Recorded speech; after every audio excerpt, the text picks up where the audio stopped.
Evening, all. I'm Dustin, rope aficionado, and this is the Dominance Dialogues. Tonight we have HypnoStory, and we are going to be discussing Suggestive Whispers, the psychology of HypnoKink. HypnoStory, can you introduce yourself and tell us a little bit? Sure. I'm HypnoStory. I use they, them pronouns. I've been doing hypnosis for far longer than I've been kinky. I've been interested in it for years and years and years. Really, since I was in high school and saw a stage show and just thought it was the coolest thing. It was just sort of amazing how the mind could do these things. And when I was in college, I started reading about it and eventually started studying hypnotherapy and then stage hypnosis. And at the same time, was really kind of, although I didn't have this language for it at the time, I was really a magic fetishist. That the idea of like fantasy novel type magic in sex was like the hottest thing, kind of. And in looking for stories in that sort of genre, I ran across a thing which still exists called the Erotic Mind Control Story Archive. And I will warn people, if you're going to go there, that it is not curated much at all. And the quality of stuff varies and the subject matter varies. And there's subject matter there that some people think really shouldn't be there. And I, in some cases, agree with that. It's an open kind of forum for people to share stuff. But at the time, and this is, I'm talking over 20 years ago, it was one of the few things I had found. And a lot of the stories were about hypnosis. And it honestly never occurred to me that you could do the things that were in the stories, right? Like I would read some of the stories, I would think they were hot and think, oh man, I wish it was possible to use, for instance, hypnosis to make somebody orgasm. That seems like the coolest thing ever. But no way is that real. This is fantasy. And then I occasionally would see some things that would come through the professional hypnosis world but were generally suppressed pretty hard, of people claiming to do various kinds of erotic things with hypnosis. And over time, I started listening to some sex positive podcasts and so forth. And many years ago, sex nerd Sandra interviewed somebody called Wise Guy on their show. And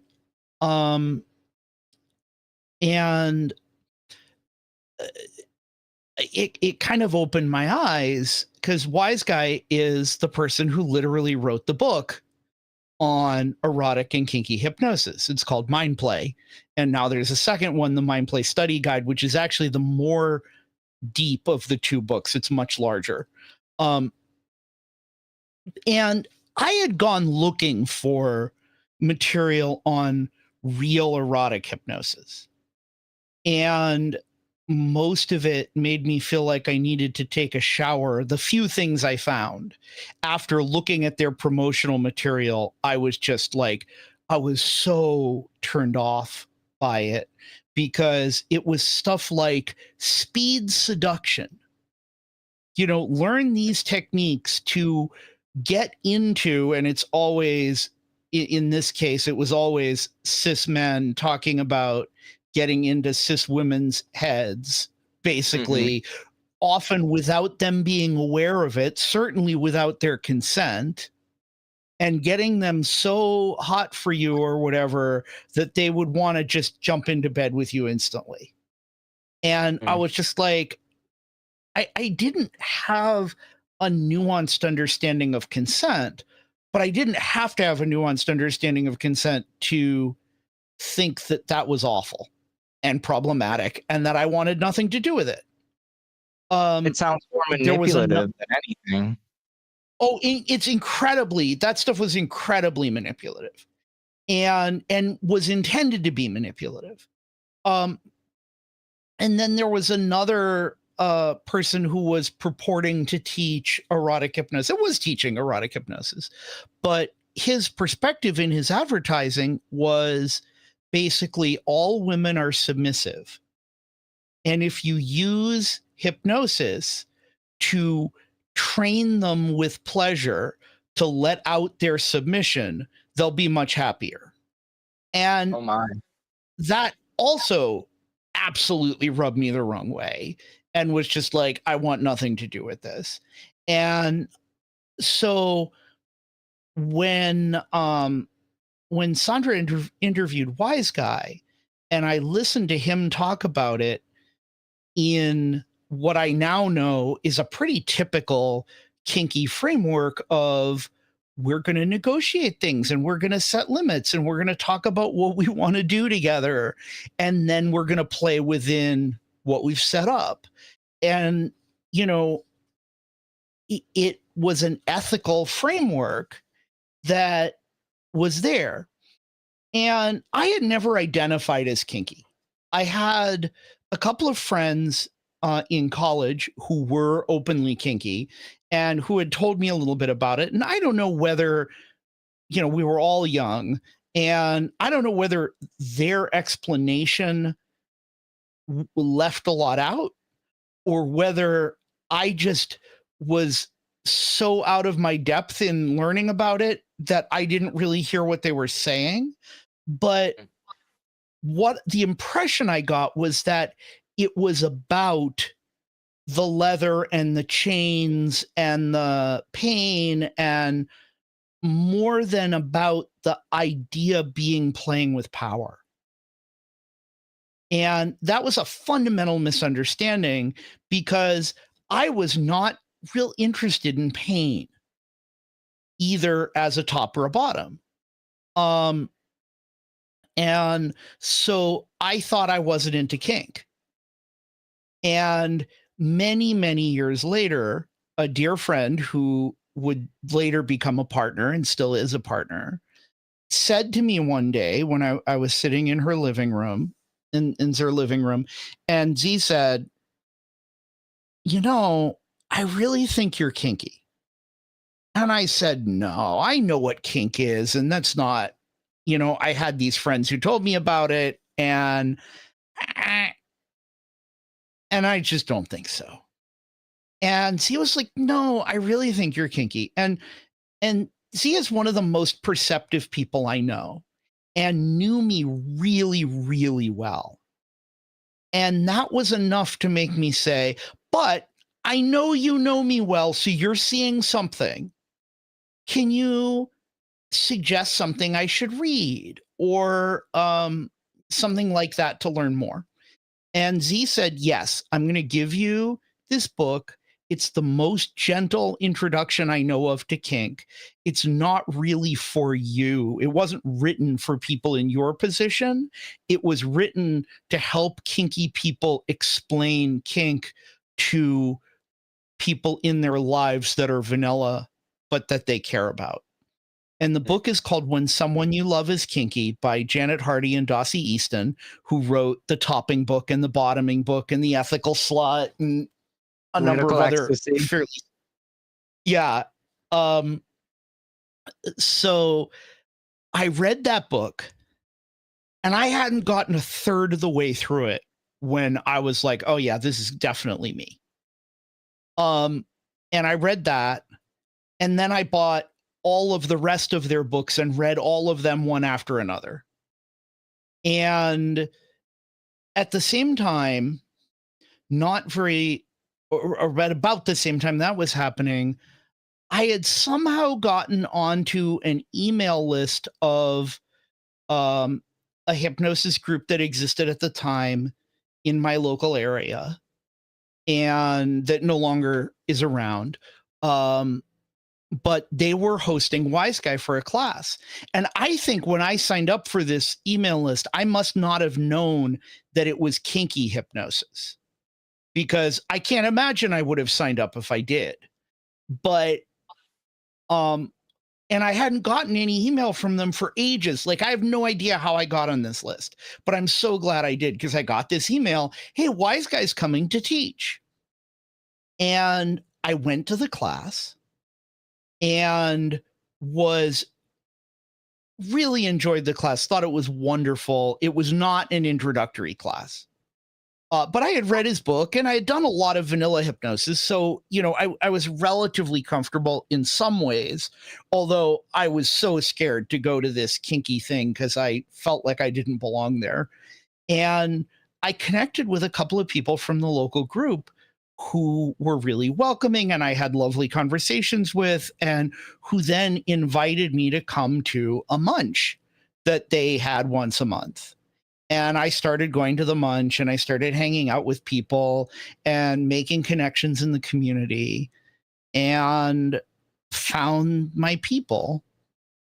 And it was actually not that long. It was maybe a year after that that I taught my first class, because their part of this local group was a study group that people from the local area presented. And even though I didn't have a ton of experience with kinky hypnosis or hadn't been kinky for that long, I had done a lot of hypnosis, and I also have a professional background as an audio engineer and had made a lot of hypnosis audios, and people wanted to know more about how to do that. So I put a class together and I taught a class on how to make good hypnosis audios without spending a fortune on equipment. And it was really a class about audio production. It was not particularly a class about hypnosis, with a few exceptions. I might need to take that class. But it's, you know, it was very, very well received. And then not long after that, I got asked by the leaders of that group if I would teach Hypno 101 for them, because the person who had done it for the previous many years was not available. And I thought about it, and I had a fair amount of imposter syndrome because I hadn't been in the community that long. But I thought, yeah, what the hell? You know, this, and understand the scope of this was that it was, you know, held in somebody's living room. And, you know, if 10 people came, it was a really good night. So this was a small local thing. But they liked to do, this 101 every year before NEHU, the New England Erotic Hypnosis Unconference, which is still going on, so that people who were new could have some background before they went to the convention, which was also local. And incidentally is coming up at the end of April. And I did pull up the website, but I want to make sure I say the right thing. It's neehu.org, neehu.org. And this year it's in Nashua, New Hampshire. It, for many, many years, was in Hartford, Connecticut. And unfortunately, about a week after they signed the contract with the hotel that we had been at in Hartford, there was a fire at the hotel. And it did enough damage that they closed the hotel to do a full renovation to recover from the fire. So we couldn't use that hotel. And the con ended up in Nashua, which is actually closer to home for me. So I'm not complaining. But if what we're talking about excites you, if you can come to NEHU April 25th through the 29th, I would encourage you to come. If you're brand new, it's going to be jumping into the deep end, but it's a very, very welcoming community. And Panda and I will be teaching our full HypnoKink 101, which is a 4-hour class, on the 25th.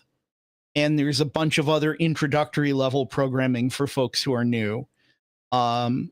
So just put that out there, and we'll mention that again because I want to make sure that people know I went that's ahead and there. put the link for Nihu in the chat, and I'll go ahead and make sure we put it in the show notes and that. So it sounds like great. you're pretty well versed in hypnosis. So sounds like I got the right guess. You know what? You know what's funny is when I started in HypnoKink, and this is probably 10 years ago now, I thought I knew a lot about hypnosis. I had been studying it for years. I had done a full hypnotherapy training course. I had done a full stage hypnosis course. And when I started hanging out with experienced hypnokinksters and watching them play, I realized how much about hypnosis I didn't know. Because the thing that I think is really interesting is that in the professional hypnosis world, and I should say, by the way, that I use the term hypnotherapy colloquially, that technically what we're doing is not therapy unless the person doing it is a licensed psychotherapist. And that, but I tend to use the term because it's the term that people understand, even though it's not a technical description. But in the professional hypnosis world, whether that's hypnosis for change work or hypnosis or stage hypnosis, that there's a tendency that to be focused on delivering a product, right? Because you have a client who is coming to you for a result, right? If you're doing change work with somebody, they're coming to you because they want to stop smoking, or they want to lose weight, or they want to change a habit, or learn to manage fear and worry, or whatever it is that they're looking to change. And if you're a stage hypnotist, then you're being hired by a client to entertain an audience. And so there's a tendency to be fairly formulaic about things and to do, quote unquote, things we know work. And that's fine. I mean, sometimes that can be really useful. But what I found was that in the HypnoKink world, where we're playing with it and therefore are much more free to experiment, that an awful lot of the experienced folks I met in the HypnoKink world knew way more about hypnosis and different ways of using it than a lot of the professional hypnotists I'd run into. No, not all of them. There are some amazing professional hypnotists who are incredibly, incredibly skilled. But there are also a lot of even professional hypnosis trainings that are teaching what I think is extremely antiquated technique. And that we just have stuff that works way better that we can use. And so I kind of started relearning a lot of stuff and questioning a lot of what I thought I knew. And, you know, which is not to say that the stuff I knew before didn't work, because it did. But often there are things that are more efficient or that are likely to work in more situations. And a lot of it really came down to really connecting deeply with the person that you're playing with. And that fit in really well for me because in a lot of ways, one of my biggest kinks is connection. I do this because I want to connect with people. Now, it took me a while of doing it to really understand that that was what my motivation was, that that was what the difference often between a scene that was satisfying and one that was not so satisfying for me was. And, you know, I found that by throwing a lot of the predetermined ideas about how it had to go out the window. And starting with this concept, and this comes from NLP, neuro-linguistic programming, which is a thing that a lot of people in professional hypnosis learn about also, that to start with the idea that the person you're hypnotizing is going to give you all the information you need to guide them to have the perfect experience. And maybe when you start, you don't know how to read all of the information that you're getting, but that if you're looking for it, your mind will learn to find it. And so, you know, I never use scripts. You know, often people in both the professional hypnosis world and less in the kink world, but still sometimes are looking for, oh, I want a script to make X thing happen. And I really encourage people to set down the script and instead to really focus on connecting with the person that they're engaging with and looking for signs and signals to guide the process and improvising based on that, right? So let me give a concrete example. You've got somebody in trance and you've just sort of started a scene, and you can watch, sometimes you say just the right thing or you touch them in just the right way, and it's like they melt a little bit. Well, that's a really clear sign you're going in the right direction. So do more of it and let that guide you. And with the combination of that and obviously a foundation of good consent practice, good negotiation, understanding the person, being clear about what you're doing, all of those things are obviously, I mean, to me, it sort of goes without saying that that's all important. And in hypnosis, it's not just important because it's ethical. It's important because it's part of what makes it work. That the more it's about clear communication, right? I really think hypnosis is 99% clear communication of intent, rapport, and trust, and 1% technique. And if the 99% is strong enough, you can even throw out the 1% technique and just everything kind of works because you're so in alignment with the person you're playing with. And to me, that's part of what's really fun about it,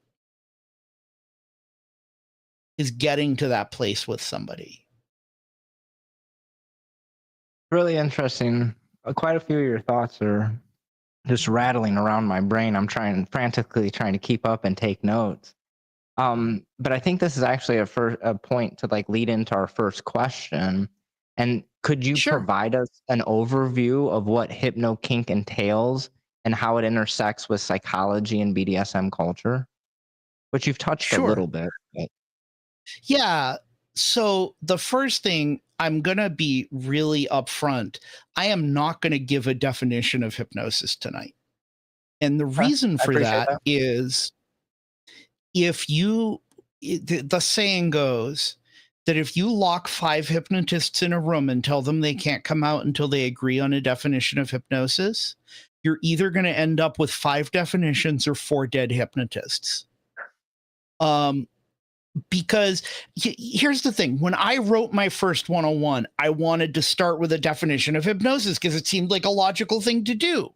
And I went looking at all of these different definitions that other people in both the kinky world and the vanilla world gave. And I couldn't come up with a single one that I couldn't do a demo that didn't meet the criteria, but that I thought that most people would agree was hypnosis. right? So for instance, often when we talk about hypnosis, we're thinking about a kind of trance state. And often hypnosis does include a trance state. But you can do almost anything, or maybe anything, that you can do in a trance state without the trance state at all. And in fact, there's a hypnotherapy teacher, a professional in the UK, this guy James Tripp, who teaches a whole hypnotherapy training course called Hypnosis Without Trance, and does amazing things. Now, it gets into semantics, and people would argue about, well, then what is trance? Is it maybe that they're in trance, but it's a very subtle kind of trance or a different kind of trance? And I basically think until somebody has the funding to do a whole lot of quantitative EEG studies, fancy brainwave studies, and functional MRI studies about hypnosis, that it's going to be really hard to really pin that down, because I think it's going to come down to, we're going to have to see what the patterns of activity in the brain are to really know, is there a line? So I think it's more useful to talk about the qualities that tend to be there with hypnosis. And there's generally a quality of absorption, right? A kind of focus where everything else sort of falls away. So it's a very common experience when someone's in hypnosis that they hear everything that's going on around them, right? But they don't care at all, because their focus is on the hypnotist or on whatever their attention has been directed to. So it's not that you're unconscious. And that's one thing that's important to talk about, is that things hypnosis is not. Hypnosis is not sleep, even if it looks like sleep. It does not feel like sleep. It is not unconsciousness. The person being hypnotized is going to hear every word the hypnotist says. And in most cases, they're going to remember everything. In fact, usually you have to actually work at creating hypnotic amnesia if that's an effect that you want to have. And also, hypnosis is not mind control. That the sort of Hollywood image of the person being hypnotized to go and rob a bank and then drop the money off and forget that they'd done it, it just isn't reality. Big surprise that things in the movies are not how real life works. See also 50 Shades of Grey, or 50 Shades of Abuse, which is sort of how I would see it. And so it's, and the fantasy stuff is fine, so long as people remember it's fantasy and not education. And I also think that seeing stage hypnosis shows, people can have a very skewed view of what hypnosis is, not because they're not real, because in most cases they are real, but because if you're sitting in the audience watching the show, you're making assumptions about what the internal experience of the people on the stage is based on what you see happening. And often those assumptions are inaccurate. And so it is a form of influence, right? So with hypnosis, we can, I love to use this piece of language when I'm hypnotizing people, with the idea that my words become their reality. And really, that's sort of what to me is at the heart of it, is that I'm going to take a detour and be philosophical for a minute. It's okay. We can't perceive objective reality, no matter how much we want to be objective. Our perceptions are always edited because our brains are taking in gazillions and gazillions of pieces of information from all of our senses all of the time, right? So I have an air conditioner running behind me. Hopefully you're not hearing it on the microphone, but I can hear it in the room. But I don't notice that it's there unless I start thinking about it, because my brain knows that's not important and it edits it out, right? How often has someone spent a huge amount of time looking for their keys only to find that they were sitting on the kitchen table in a place that they swore they checked 5 times? Well, in some ways, what that is self-hypnosis. You've convinced yourself so clearly that the keys are lost that your brain is editing out the perception of them, even though they might be in your vision. Wow. And so what we're doing with hypnosis is playing with that in a conscious way. And so that, you know, if your brain can, make it so that you can't find the keys, for instance, even if they're right in front of you, even if you were looking right at them, then we can use that for other ways in play. I'll give you one of my favorite stories from a scene I did. Early in our relationship, my partner Mara and I, and we were both experienced HypnoKinksters at the time. And we'd played together a few times at her house. But the first time she came to my house, she just picked me up at the door. We went out for dinner and we're flirting and so forth. And I said, when we got back in the car, that I was thinking about starting a fairly intense scene suddenly when we got back to the house. And was she up for that? And she was. And so I dropped her into hypnosis while we're sitting in the parking lot of the restaurant and set up amnesia so that she wouldn't remember that she had been hypnotized until I told her to, and gave her the suggestion that when we got home, when she turned off the key to the car, that would also turn off her brain. And it would put her into this special state that felt like no time is passing. And that when I brought her out of that state, it would just feel like she turned off the keys. And then a moment later, whatever had changed instantly. And so we get home.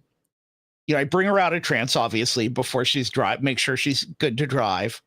She drove back to the house, turned the key off, and then dropped into trance.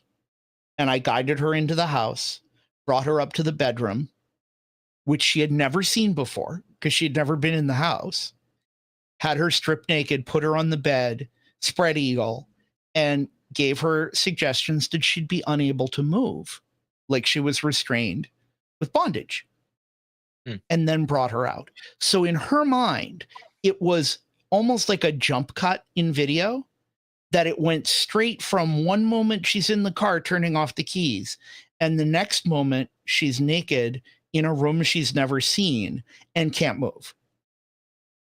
And that's how we started the scene. Sounds like a lot of fun to me. And I do want to say that it's important to know that hypnosis is a skill for the bottom at least as much as for the top. That there is some people that are naturals. And it's the same way that there are some people who buy their first guitar, watch 2 YouTube videos, and then can hack their way through a Jimi Hendrix solo and everybody's amazed. And there are other people who, if they want to learn to play the guitar, might have to take lessons and practice a bunch. But where they start does not have any implication of where they're going to finish, right? So the person who needs to take lessons and needs to practice a lot may eventually become a far better player than the person who picks it up right away, if that person doesn't have any interest in developing that skill further and doesn't do it very often. And in fact, most of the best hypnobottoms that I know are people who had to learn and improve their skills over time for things to work as well as they wanted them to. And not everything works for everyone. That's really normal.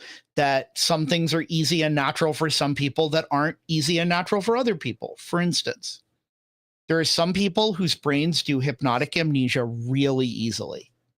And that so long as they're in a situation where they're doing it with someone they trust and it's the right kind of setup, that they're that they can really forget things and be really surprised.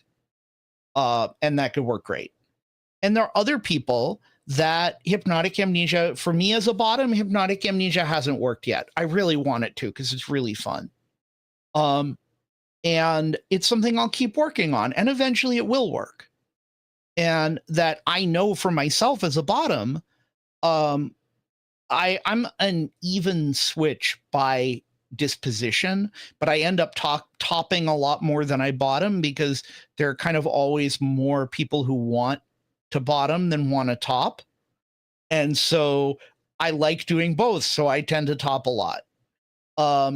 But as I've bottomed more, I've watched my own skills as a bottom and what my brain can do increase dramatically over time. And so this is a learnable skill.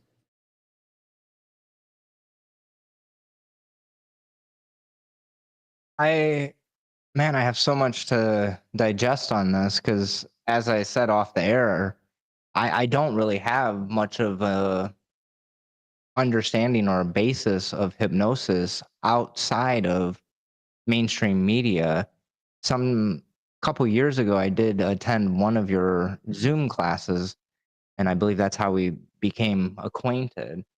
And actually, ironically, next week locally, there's a hypnosis class that I plan to attend.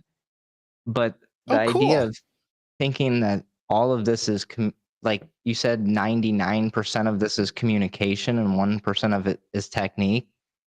It just really clicked in my head that a lot of my kink is communication. So now I'm like, maybe I need to explore this a little bit more. And I think you'll be surprised at how easy it is. That when you're playing with somebody that you have a strong relationship and a lot of rapport and trust, in most BDSM relationships, you're already messing with headspace a lot. And that's often part of the goal. And this is just sort of a little bit more structured and more intentional way of doing it.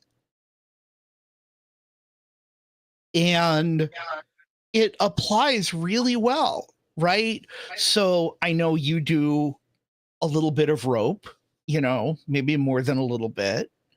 And I bet that from your experience with rope, with a partner that you have some experience with, you have a pretty good idea of how to structure a rope scene in a way that's going to put them into a headspace, right? Yeah, absolutely. Well, heck, I'm doing a I will. performance next week and I haven't even planned it or practiced, but it's a long-term tying partner. And just our Yeah. energy is a performance. We play well off each other. Yeah, exactly. And this is the same.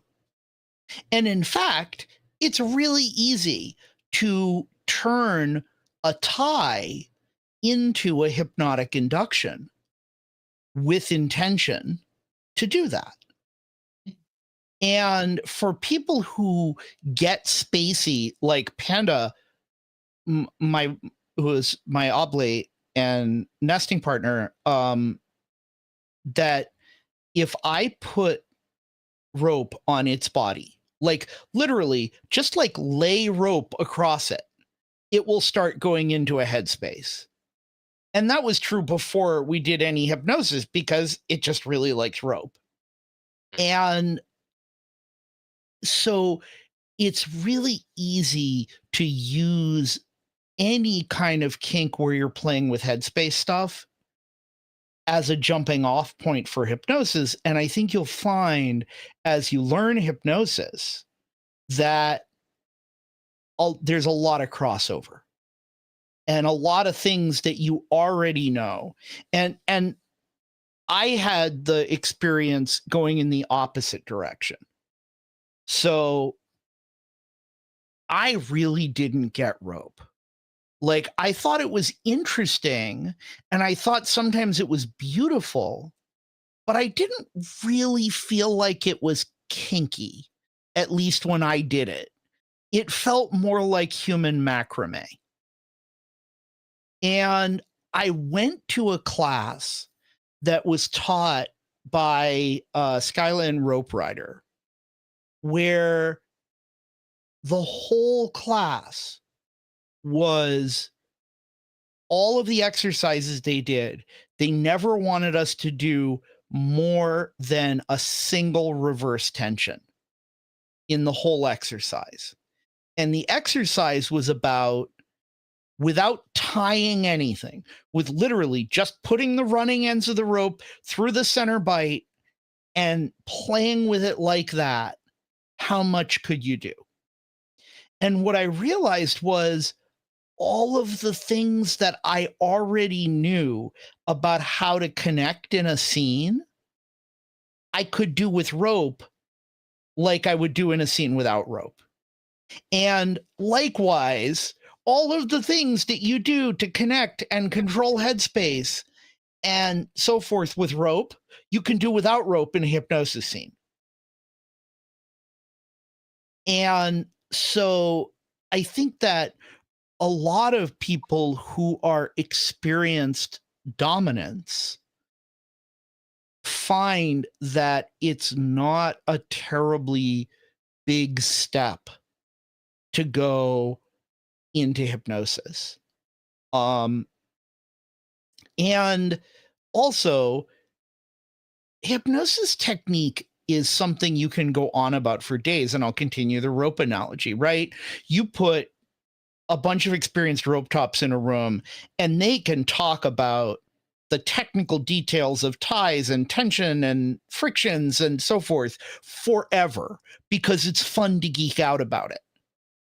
But to do a fun scene, you don't need that depth of knowledge. You need a basic set of skills. And Absolutely. hypnosis is exactly the same way. That you can do a basic course in hypnosis, and the way that we like to teach it, I feel like the class we do is typically 4 hours. And that's about how long it takes, as far as I'm concerned, to take people who have no experience doing hypnosis to hypnotizing someone for the first time with enough experience and enough knowledge that I feel comfortable then saying, okay, go home and play with this. You know everything you need to know to get started. And that gives us plenty of time to talk about safety and risk awareness and understanding what can go wrong, because every kink has risk. And what to do if it feels like something's starting to go sideways, what to do if it feels like something's not working. All of those sorts of things. I want to go back though, because the safety thing is something that a lot of people are concerned about with hypnosis, because the perception is that the hypnotee, the person being hypnotized, and I tend to avoid the word subject. In professional hypnosis world, often people call the person being hypnotized the subject. And if that's hot for you, fine. But I try to avoid it because it implies that they're passive, that the hypnosis is being done to them, when in fact, nothing could be further from the truth. All of the hypnosis happens in the mind of the person being hypnotized, or it's not happening. Right? Because that's the only place it can happen. And so I really like the analogy of, it's like the person I'm hypnotizing is driving their car, and I'm sitting in the passenger seat giving them a tour of a city they've never seen before. I can show them how to get to places they've never been that can be really cool. But if I say turn right now, and they look to the right and see a brick wall, then they're going to figure out that either A, I'm an asshole, or B, if it's me doing it, that I can't tell my right from my left half the time, and that I actually wanted them to turn left. And they have the agency to not turn right into the brick wall, but instead to turn left into the, there's a panda. Sweetie, this is live. Just wanted to be nice to you. Oh, okay, you can come and sit. What? Hey, Joe. So, it's that when someone is hypnotized, they can still say no to things. They can still safe word. They can, most importantly, cancel suggestions or reject suggestions that they're being given, or modify them to make them work better for them. And all of that is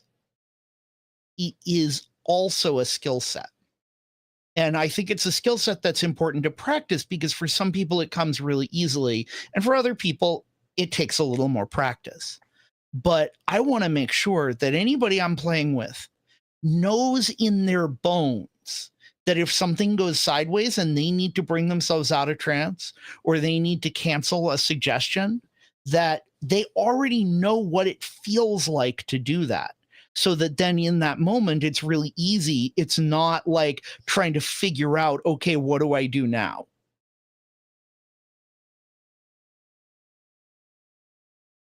I mean, it's crazy because I'm sitting here looking at my questions, and I'm like, I'm gonna run out of questions because most of my questions you're going around and kind of answering. And one of my questions was, what are some of the common misconceptions about HypnoKink, and how can we address them in order to foster a better understanding of this practice? And I think you're touching on that right now, that it's not what Yeah, the movies make it to be. that's right. That's right. And the other side of that, and so one of my the experiences I've had in teaching this, is that sometimes subby folks don't like the idea of it not being mind control, right? That they would prefer that it was, because they want to feel controlled. And that's fair. And with practice and experience and choosing to give control to your partner, you can feel as controlled as you want to feel. And I like to describe it that the very same set of processes that allows a person to reject a suggestion allows them to accept that suggestion as deeply and profoundly as they choose to. And so to me, what's important is that they can give as much and no more control to their play partner as they're choosing to. And that can go up to the point that they're giving pretty much all of their control to the play partner or partner, except for the ability to take it back if they need to. And so to see that as two sides of a coin I think makes it feel better for folks who want to play with feeling controlled, with which a lot of us do.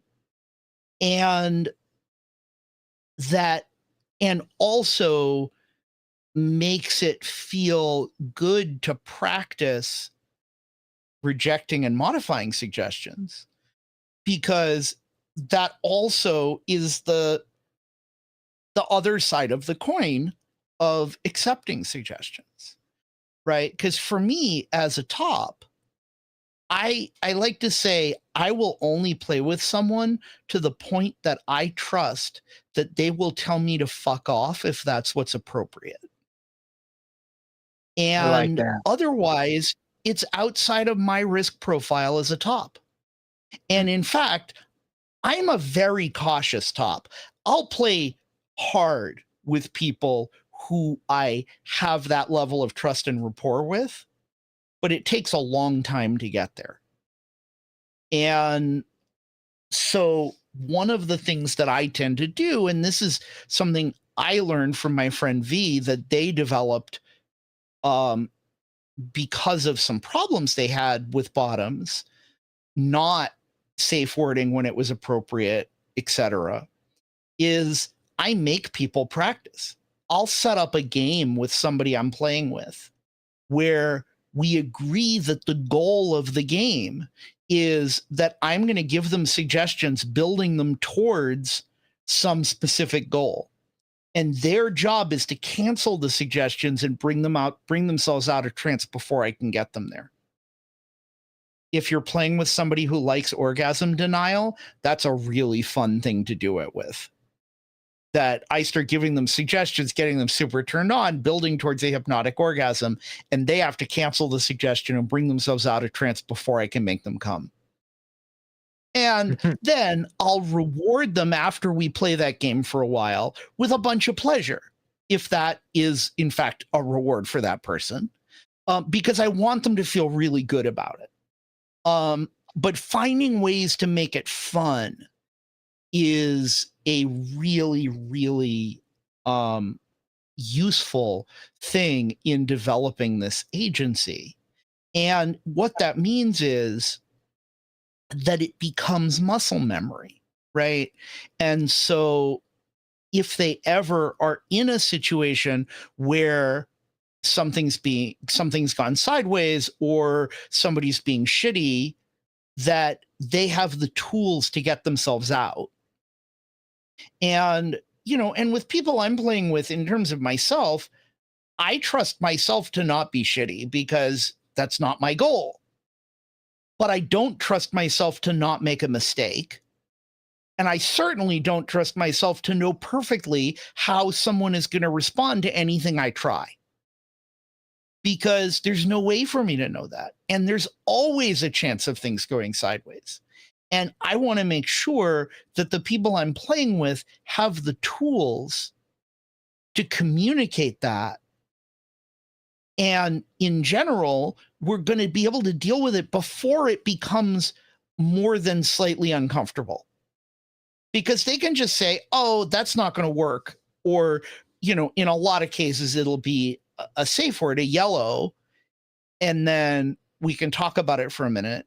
And often it's just that it needs a little bit of adjustment because a particular framing of something isn't comfortable for them, or they're not in the mood to go to that particular place. Or if it's panda, often it's just that it needs to pee.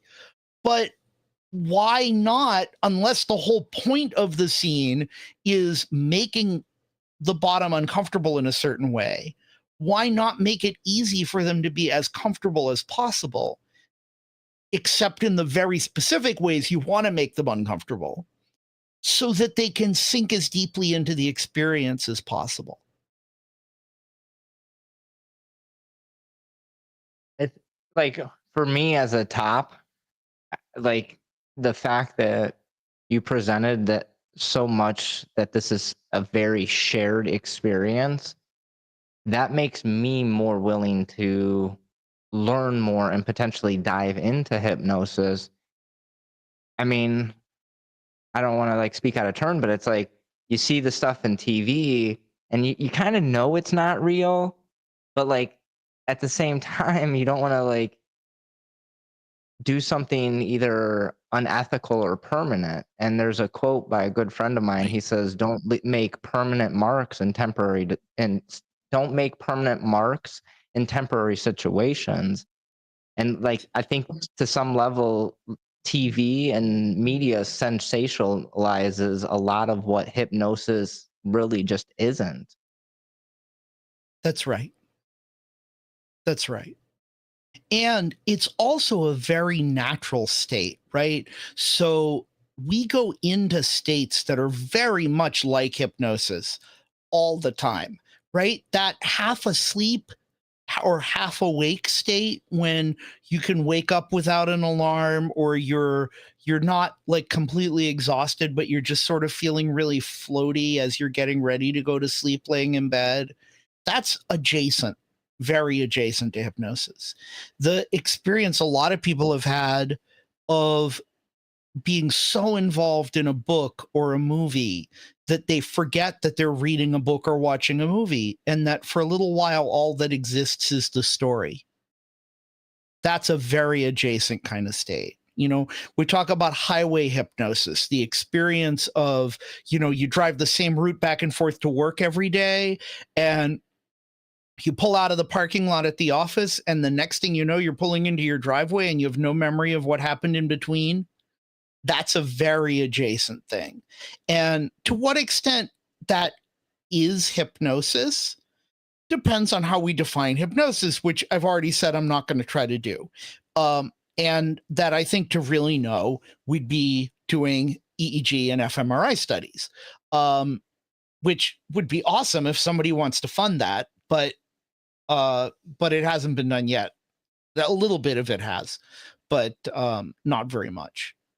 There have been fMRI studies, though, that have been able to show that hypnosis is a distinct state, or that at least in some situations, they can demonstrate that it's a distinct brain state and different from meditation, which I thought was really interesting.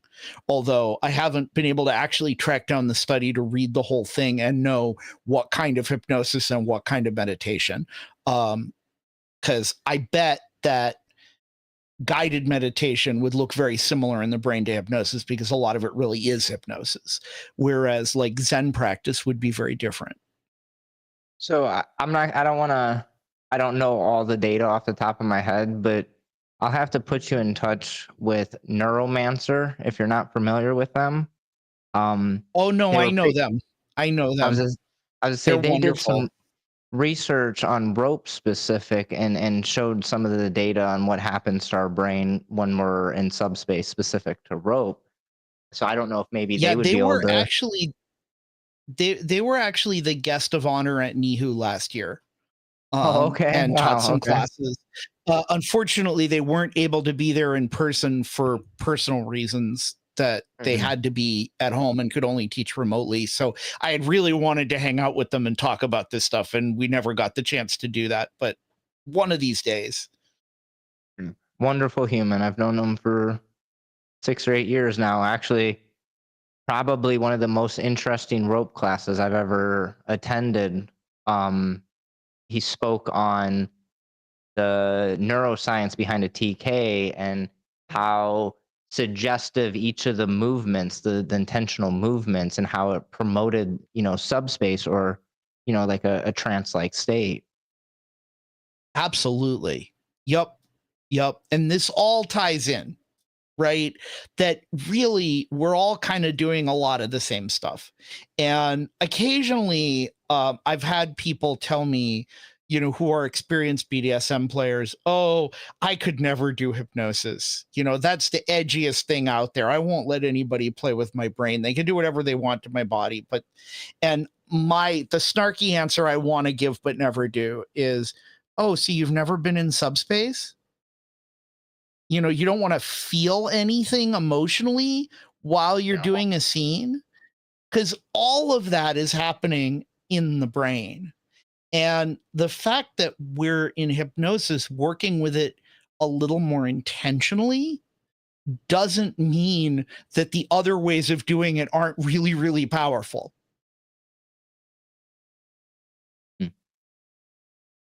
Well, the thing that like I keep going back into my head is where you talked about like losing your keys and how like it was kind of like self hypnosis.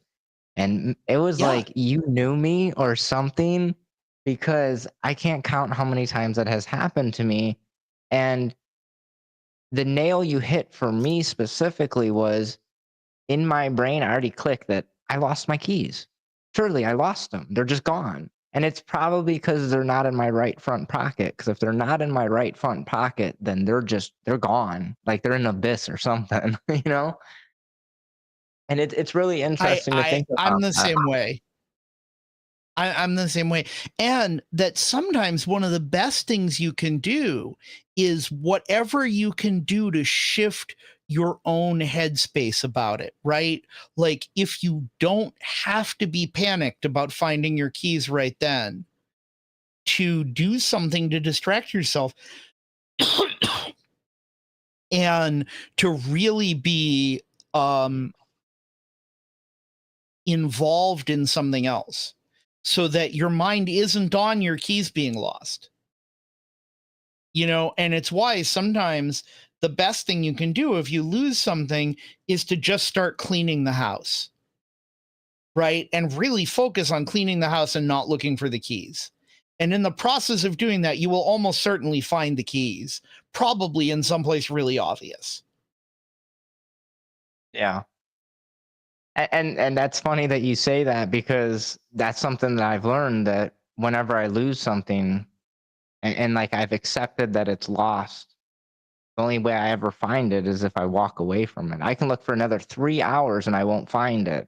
But if I walk away for Mhm. 10 minutes, distract my brain, do another thing, specifically something that Yep. for me personally, something that's goal oriented, that, okay, I can go send an email after my brain gets that little boost of dopamine or whatever. Then it's like I walk Uh-huh. right back out and I find exactly what I was looking for. Like I knew where it was the whole time, but I think like Right. how you framed it was my perception I removed from my brain kind of. I don't remember Right. exactly how you Right. framed that. Well, because we're creatures of pattern recognition.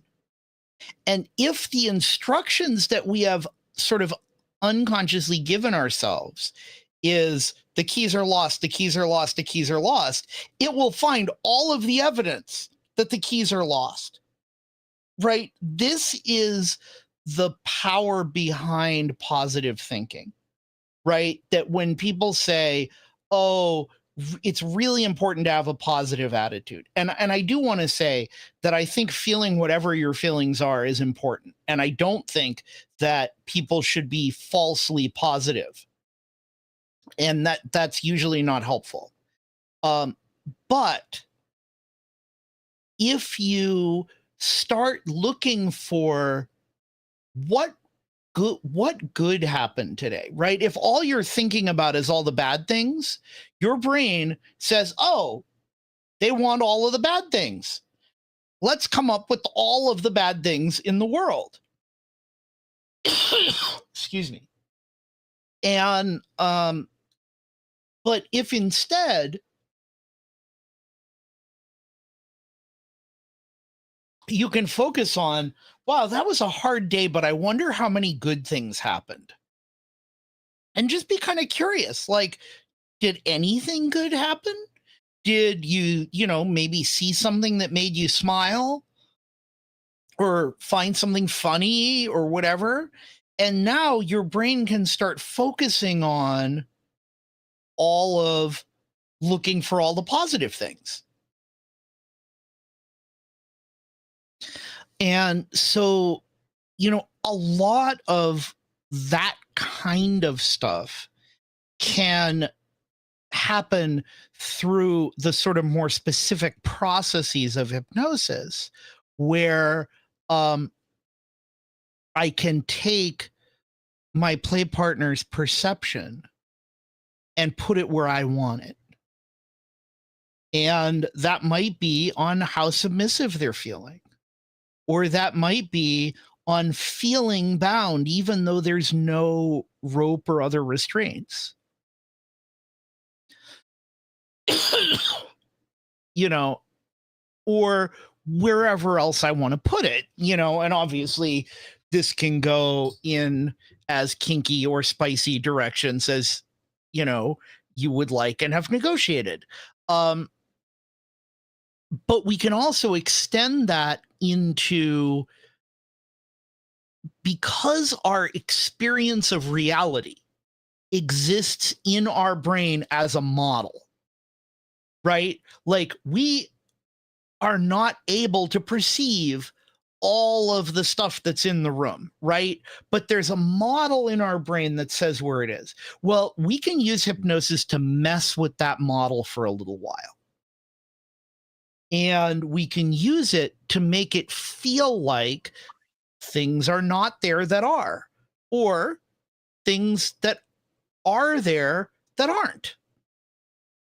You know, and so, you know, for instance, I did a thing once with Panda where I made it believe hypnotically that I had disappeared.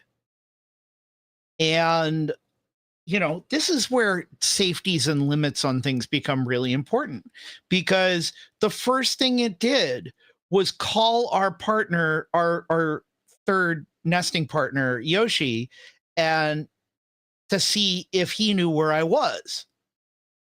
And I was texting him in the background saying, I'm doing a scene, don't believe it.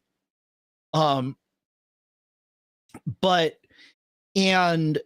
I needed to actually give it hypnotic suggestions that it wouldn't try to leave the house, or it might have gone out looking for me. Like, thinking through those kind of things can become important when you're doing this kind of play.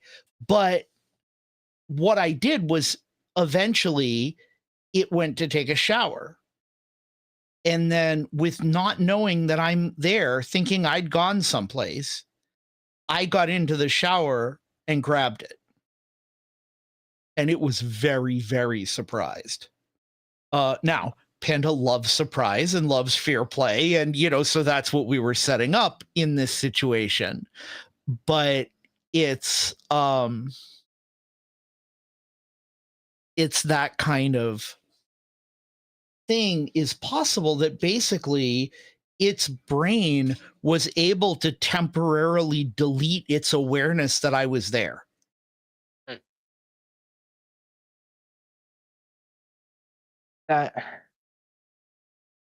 That's really interesting, because I mean, some of this I was like kind of thinking, once again, given that I don't have much understanding of hypnosis, or is like, what does a hypnosis scene necessarily look like? What are the intentions or the goals? I'm sure there's a spectrum, and I'm sure it varies far and wide. But I mean, could you maybe give me a few examples of how Yeah. a hypnosis scene would look? So I'll give you my flippant answer. Anything that you can imagine and describe is what's possible. Under the right circumstances with the right bottom. But let me give a few more specific examples to be useful. That may be more useful. One place you can start, since I'm guessing a lot of your listeners are probably rope folks, is to change how a rope scene feels. So I could tie Panda in rope, and in fact, we do this as a demo in some of our classes, and then make it feel like the rope is moving. And maybe make it feel like the rope changes to a different material, right? Like, tying somebody with barbed wire would be so far out of my skill level and risk profile. Like, I would never in a million years do it. Panda just said next to me that it would do it. And I know it would, because it likes edge play. But we do that sort of thing hypnotically, right? That I can use real hemp and make it feel like it's barbed wire. or make it feel like it's electrified. And, you know, obviously those are both things that some people do in real life with physical materials.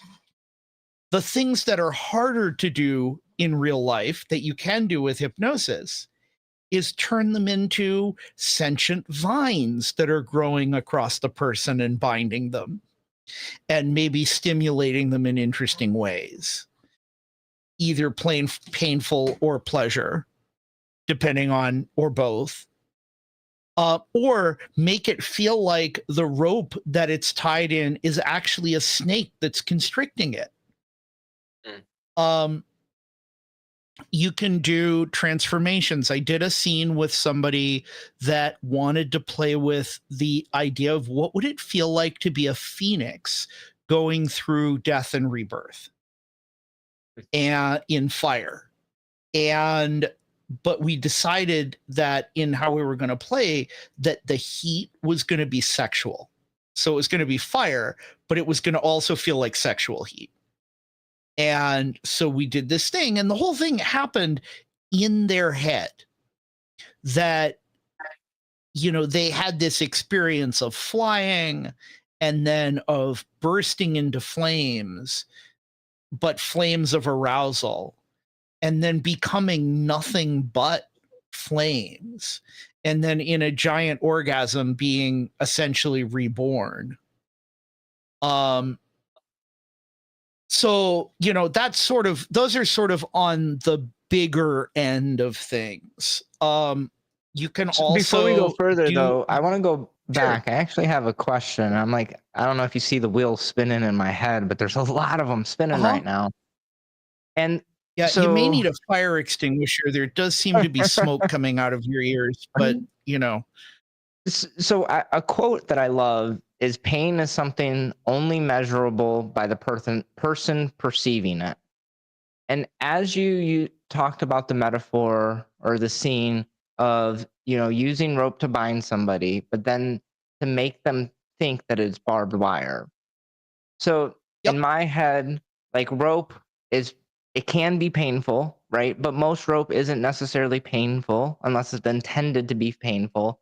I've never tied with anybody with barbed wire, and just like you, I don't know if it's in my risk profile, but I could not fathom tying someone with barbed wire that wasn't painful.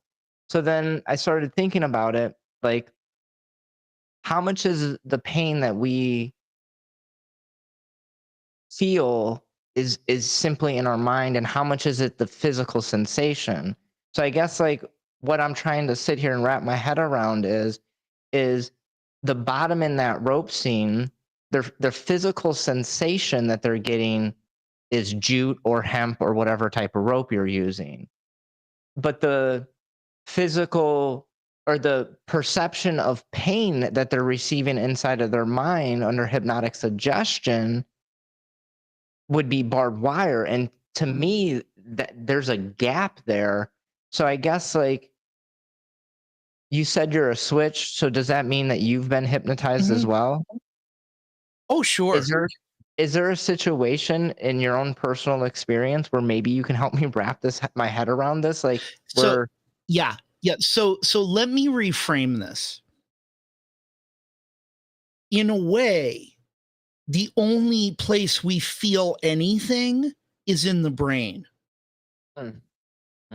Physical sensation is just electrical signals coming from sensors that are going to the brain, right? And in the same way, I mean, my background, as I say, as an audio engineer, is in sound for the theater, and understanding the physical properties of acoustics is important, but also understanding what's called psychoacoustics, how the ear-brain system works to perceive sound.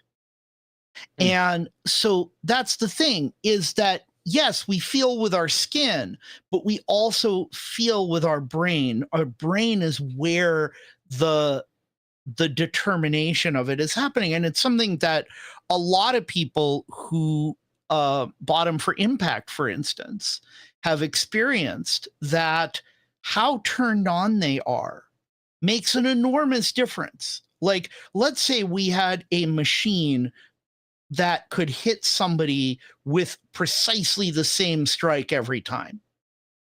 And the perception of pain that a bottom would have, particularly somebody who likes impact, from that stroke when they're not turned on versus that stroke when they're like really, really turned on, it's going to be radically different experiences because they're in a different headspace.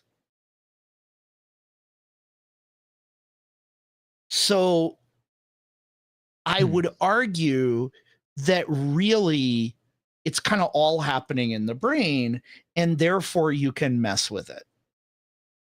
And that's why we can mess with it.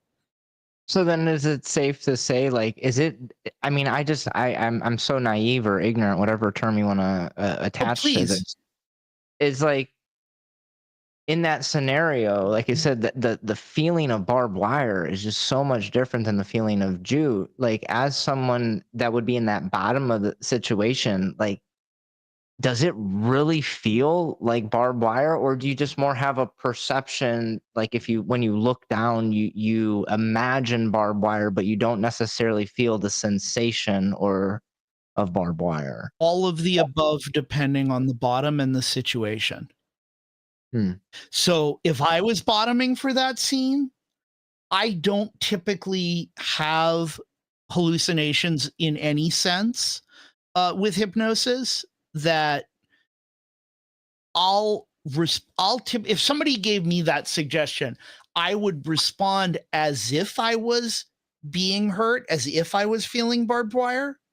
Like, that would become a natural kind of automatic response, but I wouldn't actually be feeling the sensation. Now, there are a lot of people who can experience extremely realistic kinesthetic hallucinations or hallucinations in any other sense, auditory, visual, whatever, that can be, in some cases, completely real for them. And it just depends on the person. And that's one of those things that's a skill that you can develop. And that comes really naturally to some people and less naturally to other people. So I guess, like, my follow-up question to this, and I'm not sure if you're familiar with, like, the movie Inception, but in that movie, and I don't really want to get too much into it, but they kind of like go into people's brains, but if they die when they're under the sedation, if their brain dies, their body dies.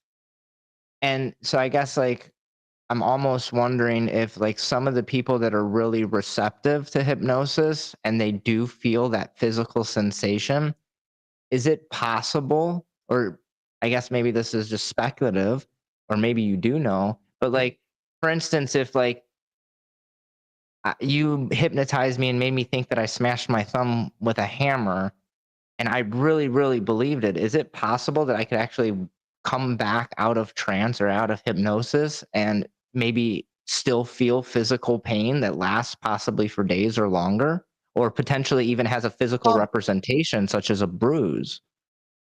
So physical representations, there has been some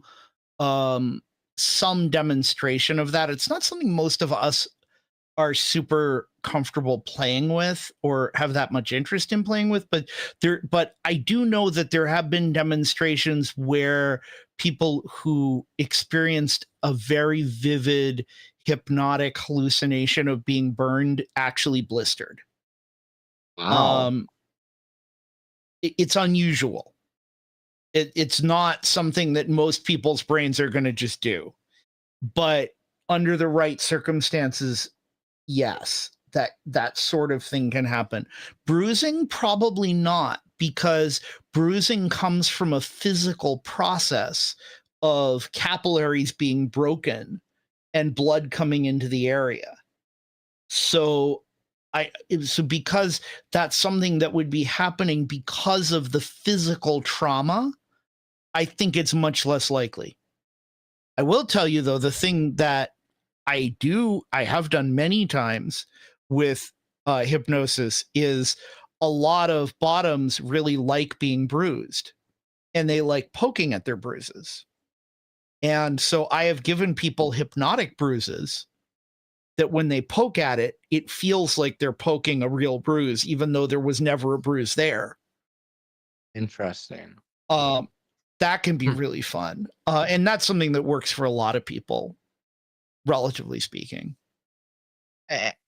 Is the inverse, would the inverse be true as well then? So like if someone like had a really bad bruise and you're like, this is your fun button. Whenever I press it, you're just going to laugh and giggle and you're not going to feel any other pain. But outside of trance, it was like excruciating pain.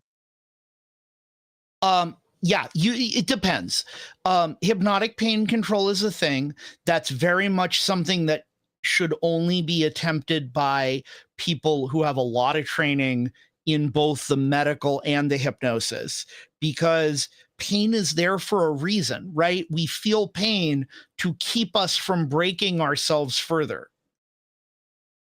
And so we don't want to create situations where, like, you know, sometimes people ask, oh, can I use hypnosis to be able to take harder impact or sustain a tie longer or something like that? And to which my answer is don't, because the worst thing that could happen is it could work. And you could end up damaging yourself in ways that are really harmful without realizing you're doing it. I mean, understand, there are situations where major surgeries have been done with hypnosis as the only anesthesia. Oh, wow. Yep. Now, will every brain be able to do that? No, not necessarily, or not without a lot of practice anyway.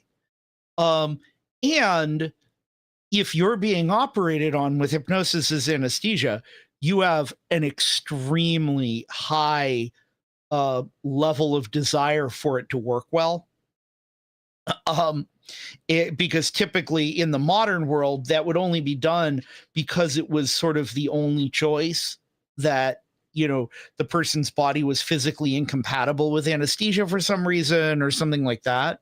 And there was some work done by some of the early hypnotists, particularly this Scottish physician, James Esdale, in India, before chemical anesthesia was really available. And that he developed a kind of early form of hypnosis that he found that people experienced much less or no pain and recovered much faster from surgery. So my rule for kink is it's always fine to use hypnosis to make it worse, but never use hypnosis to make it better. Right? So if, you know, for instance, someone wants to experience impact in ways that would be really dangerous, you know, like a friend of mine who's a really fun hypnobottom, and also a really heavy impact bottom, wanted to play with the idea of what it would feel like to get like really smashed with a baseball bat. Well, if you smash somebody in the ass with a baseball bat, you're probably going to shatter their pelvis. So, you know, not a great risk profile, but we could hypnotically do that and play with it in a way that was fun, either by using a much lighter hit with a much lighter toy and making it more intense, or by making it a completely hallucinated experience.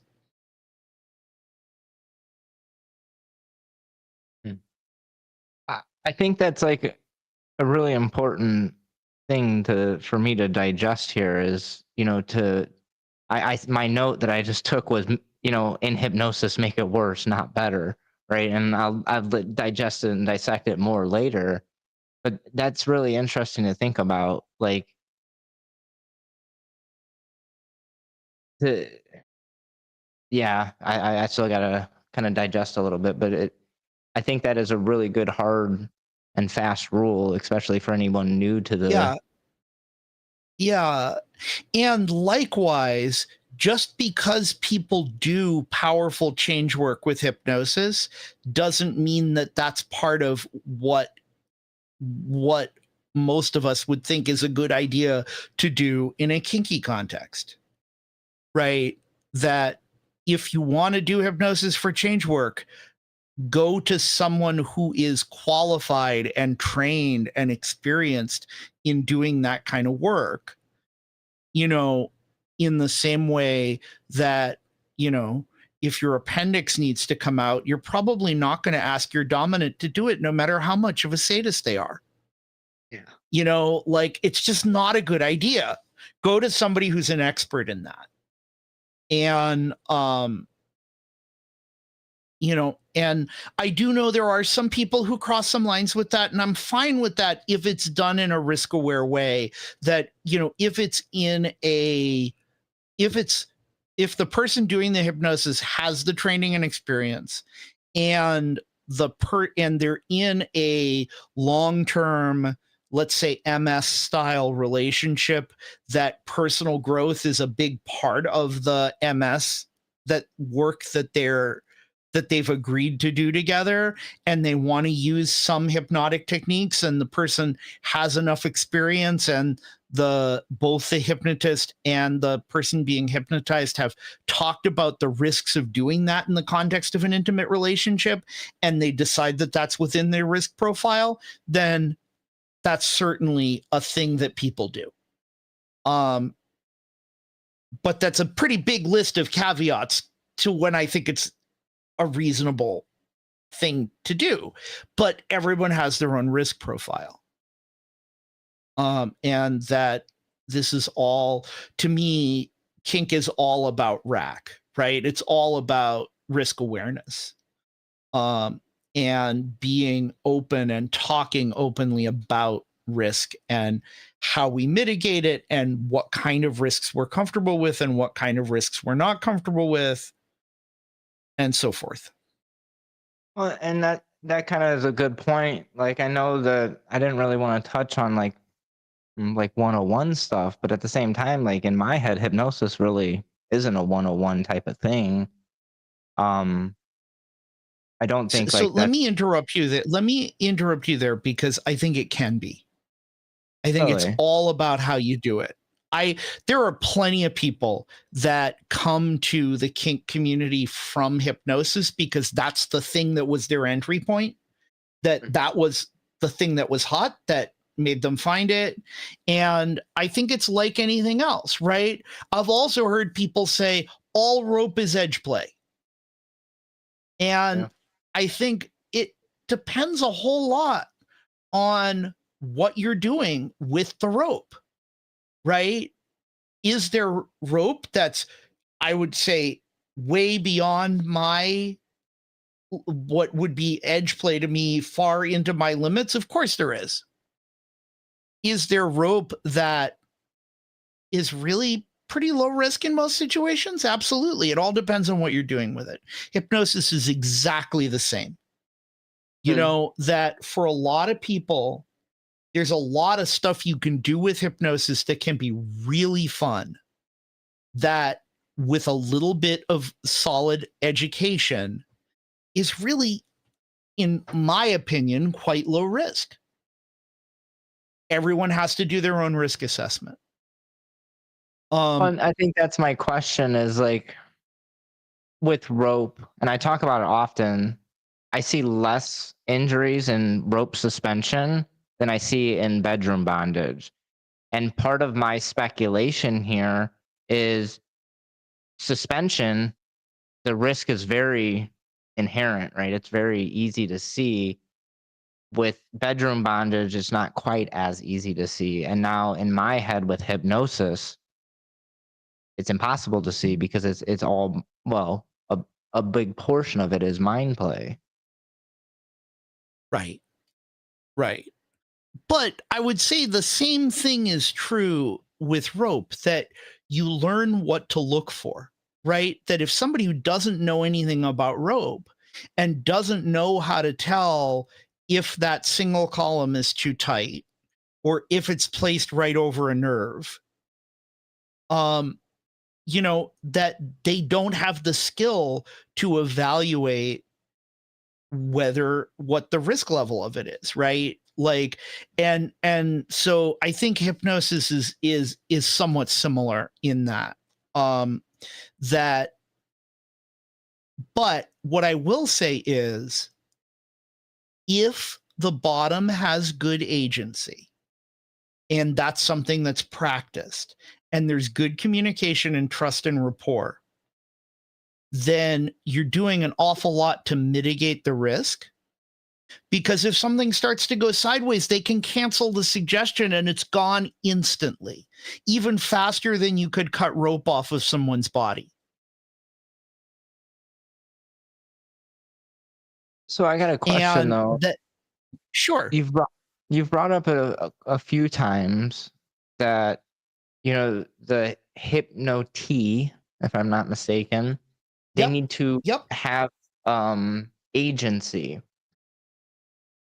And in my head, that is almost the opposite of what a lot of submissives, specifically submissives, not speaking of bottoms, but submissive, they typically don't want agency in my experience. So what do you do to balance that? So that goes back to the thing that I was talking about the ability to reject suggestions being the other side of the coin to the ability to accept suggestions. Right? So that they're using their agency to give control to the person they're submitting to. Okay. That makes a lot of sense. In the same way that most rope tops are going to be far more comfortable tying even a very submissive bottom that they can trust to yellow if their body is giving them bad signs. Right? Like if you're doing difficult ties with somebody, it's really important that no matter how submissive they are and no matter how much they want to do this tie, that if their body is saying this is a problem, that they communicate that, because you may not be able to tell. Absolutely. And I And gotta. it's Oh, go ahead. no, go ahead.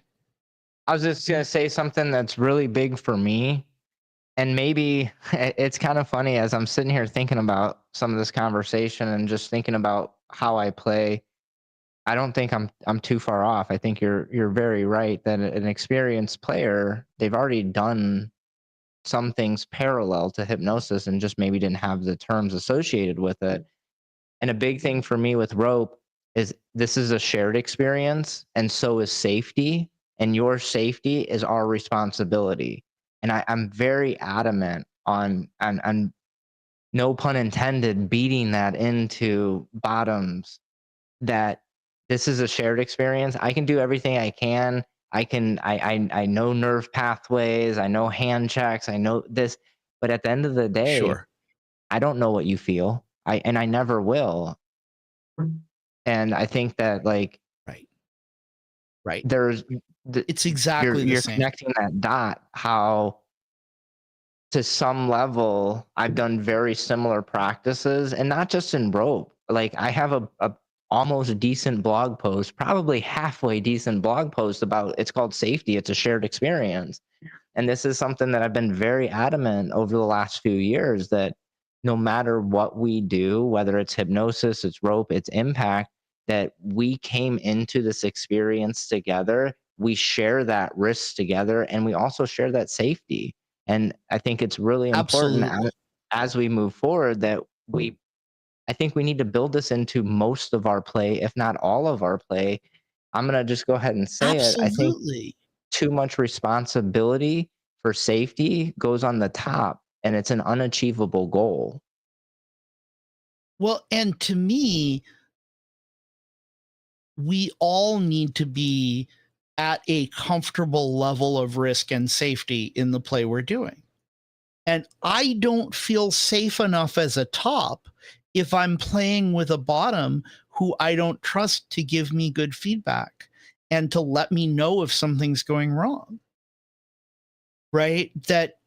That's one of the reasons that topping and dominating can be really scary, right? Is you're holding the space for this thing, and the last thing I would ever want is for somebody to decide that they were unhappy, you know, or that they didn't want something we did in a scene, but that they, for whatever reason, didn't communicate it.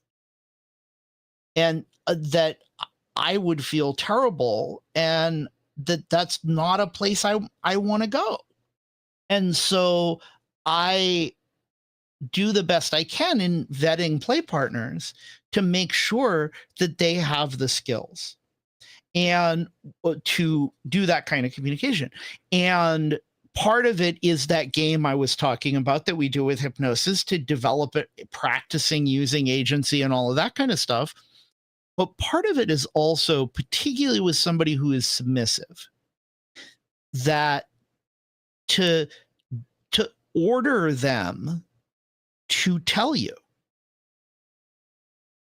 right? That part of their service to you, if service is the framework for them, or part of their obedience, if obedience is more the framework, is to communicate under these circumstances.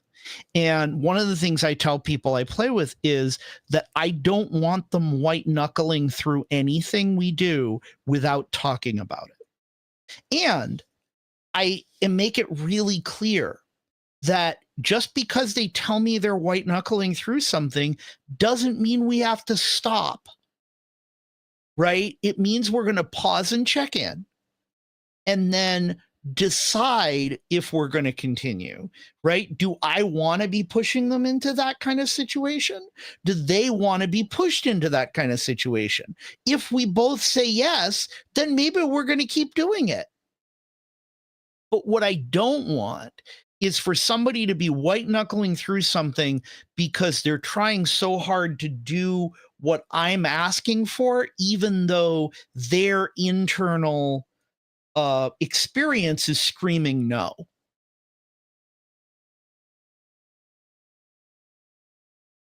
And so, you know, yeah, this stuff is nuanced. But I would argue that it's not just nuanced in hypnosis, that really it's nuanced in all kink. And in some places, we tend to talk about it more than others. But I think that's why this kind of conversation is so important. Absolutely. And I mean, to be honest, you've really made my job easy. And I keep going and looking back at my questions, and I'm like, what ones do I really even need to ask? And I think that almost all of them we've really touched on in numerous ways. So the only thing that I can think of, well, not the only thing I think of, but the last question that I can think of that is pertinent to ask is, and we talked about this a little bit off air, you know, the BDSM community has been growing dramatically over the last 5 or 10 years. And my question would be, how do you see the future of HypnoKink evolving within the broader landscape of BDSM culture as it's becoming more mainstream? And like the side question would be, what challenges and opportunities may arise? Yeah, so it's definitely getting bigger. That this year, so NIHU, the conference I mentioned, was the first erotic hypnosis or HypnoKink conference. And this year is NIHU 15. And there's another conference that's wonderful that happens in January in Annapolis, Maryland, called Charmed. And I believe next year is Charmed 10. Wow. And it's been getting bigger and bigger. I mean, Charmed, I don't know the exact number, but was over 300 attendees this year in person. and more online, because that event is hybrid. And I think that what I've seen happening, and I hope continues to happen, is more and more hypno being seen as another kink, like rope, like impact, like whatever, kink, like medical play, like whatever kind of kink you want to do. Hypno's just another one. And like lots of other kinks, they mix really well, right? A friend of ours likes to say that hypnosis is the hot sauce of kink because it goes with everything. So whatever you like to do in kink, I probably have a way to mix hypnosis with it.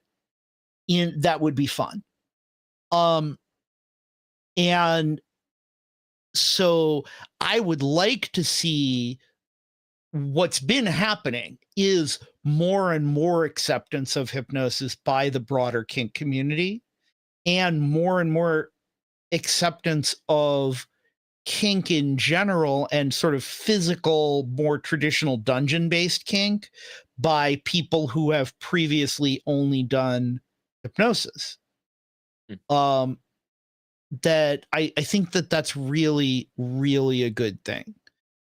And so, and that there's more and more education available. That's something that Panda and I offer. We have classes we sell on our website, which is pandastory.love, that are video-based classes. We have 2 big classes right now, our full HypnoKink 101, and then a whole class on inductions. It's called the HypnoKinkster's Guide to Inductions, which is all about, it's like over 7 hours of video of just showing different techniques for getting someone into trance and all the different ways of doing that, because that's something that often people, when they start learning, want to see more of. And so the HypnoKink 101 is really intended to be a linear class that you kind of go through it from the beginning to end. It's 13 lessons. The 13 lessons are about 5 hours of video. Then there's another roughly 3 hours of bonus material that comes with it that people can choose to watch or not. But the main sequence is very sequential. The inductions class is very different. It's intended to be something people can jump around in, that they want to learn about this particular kind of thing. Okay, great. Just go right to that section. And so those are both video classes that are available on our website. Again, pandastory.love. We also are teaching a lot in person and online. We're typically teaching for Wicked Grounds at least once a month, that we've been doing. And we also do online classes in other places. We're teaching a class on HypnoKink for people with ADHD and other kinds of neurodiversity for Thrive, which is coming up in a couple of weeks. Yeah, that's, of course, it's the same weekend as Nihu, so we're going to be actually teaching that for Thrive from our hotel room at Nihu, which, just to make things more interesting. I'm going to be also teaching without Panda in this case, because it's going to be visiting a partner in Europe, at Turtle Hill Events Beltane, which is in Maryland. And that's a sacred sexuality event that also has a bunch of kink. And I'll be teaching there with my partner, Mara. That's the first weekend in May. We come back from Nihu on Monday. I have a day to do laundry and then drive to Maryland. It's going to be really fun. I just don't want to think about what's going to be in my email box at work when I get back from being gone to 2 cons. But, in general, if you go to our website, pandastory.love, and at the top you can click on upcoming classes and events. As we're recording this is not 100% updated, but it will be in the next day or two.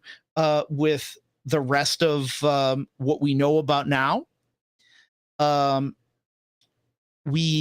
and I also run a Discord server called Consolation, which is our kink education space that we sometimes teach there, but mostly we host other people teaching classes on Zoom, usually once a month. They're always free. And there's lots of great conversation in between. It's a relatively low traffic and very high signal to noise ratio. A great community that has grown up there that we're really pleased with. That's also linked from our website. If you go to the Where to Find Us page, that's there. And, you know, we would love to, you know, help folks to explore. If this has piqued your interest, then we're just super excited to get to share it with people. Yeah, it sounds like you guys are quite busy when it comes to sharing. We have so much stuff going on. It is really, really wonderful, and also a lot. And we're so pleased and honored to get to do it. And oh my God, is it busy? but that's okay. I'm happy about it.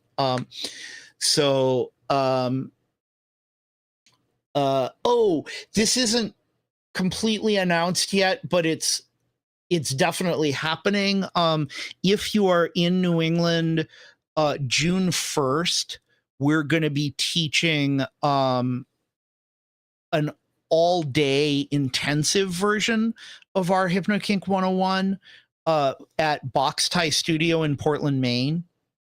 And that there will be postings about that soon. I've got to send them our bios and the class description and stuff, but it's definitely happening June 1st.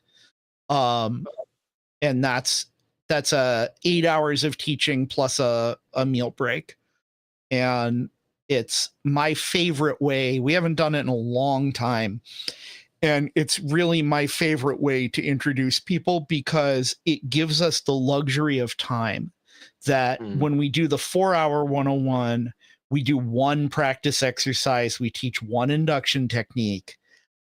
And when we do the expanded class, we start with everything we do in the 4-hour class and then spend the rest of the day on whatever the group wants to do more of.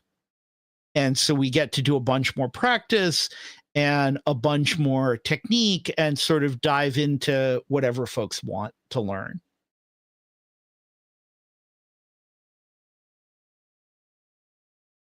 Oh, I think I have a question. I'm not sure if I'm even prepared to read.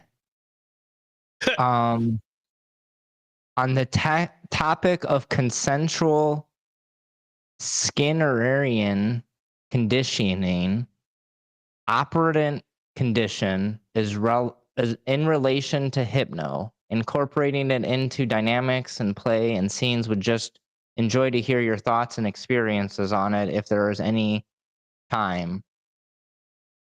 Not necessarily a question. You know, I know where they're going.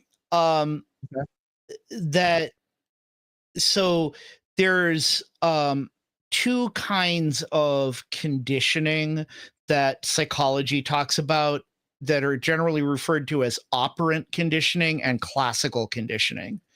And basically, if you're into that kind of stuff, you can do it faster with hypnosis by adding hypnosis to the process. And I'm not going to go into too much detail on it because it's honestly, I don't have enough brain left to do it after we've been talking for 2 hours.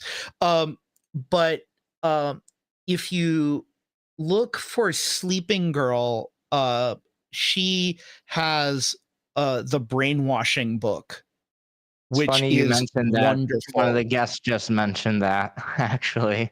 Yeah. That and I would recommend any of Sleeping Girls writing. Their book Kinky NLP is actually kind of the only book on NLP that I really like. And the brainwashing book is great if that's something you're interested in, and it goes into a lot of detail about conditioning in different ways and how hypnosis can relate to that, and it's a really fun topic.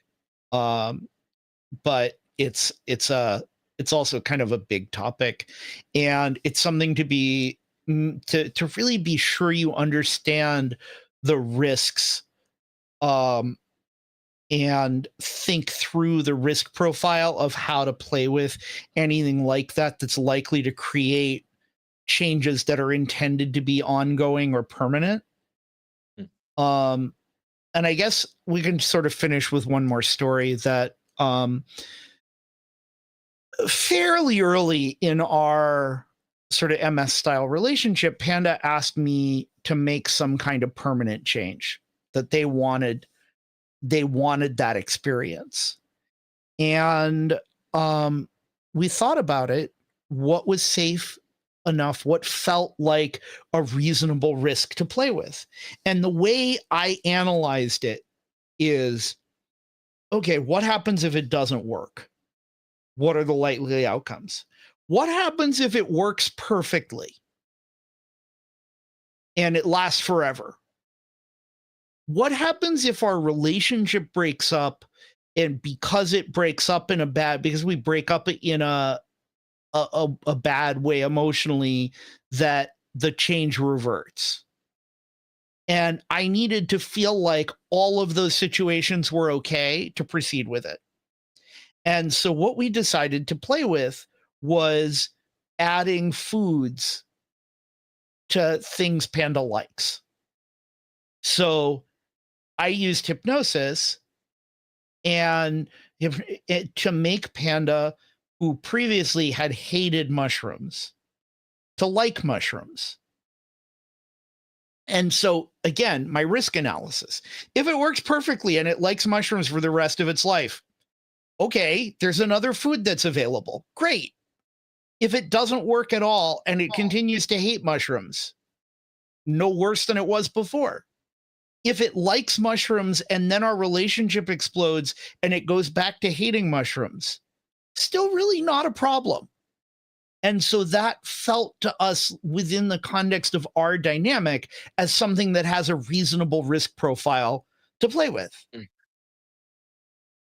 And that's certainly how I would encourage people to think about it. And even with that risk analysis, I would only consider that kind of play with somebody that I'm in a significant ongoing relationship with and know really well.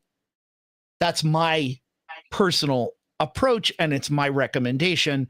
Obviously, this is all about people making their own choices. Absolutely. Wow. Yeah, no, my brain's toast. I got loads of notes that it's probably gonna take me a couple days to go through. I just want to thank you for your time and your experience, and not even just that, but your devotion to sharing your passion. As a presenter, I know that most of our payment is passion, the unsung heroes, so to say. It really is. It's something I do because I love doing it, and that it's just a pleasure to get to share. It's one of my very favorite things to do. Well, like I said, I personally greatly appreciate you sharing with us tonight. I know definitively you've impacted me in various ways, just thought processes and thinking. Like I said, Yeah. just even thinking about like I said, pain and the perception of pain versus the sensation of pain. And like you said, most of that pain it's all in our head, and whether there's physical pain there or not, it's still just in our head. So yeah, I'm blown away by this conversation. Every episode that I do, I'm just I'm constantly humbled because as someone that identifies as a seasoned player, I continue to just find so much more that I never knew. And it's like that saying, you don't know what you don't know. And who knows, maybe I might be into HypnoKink. Yeah, So maybe.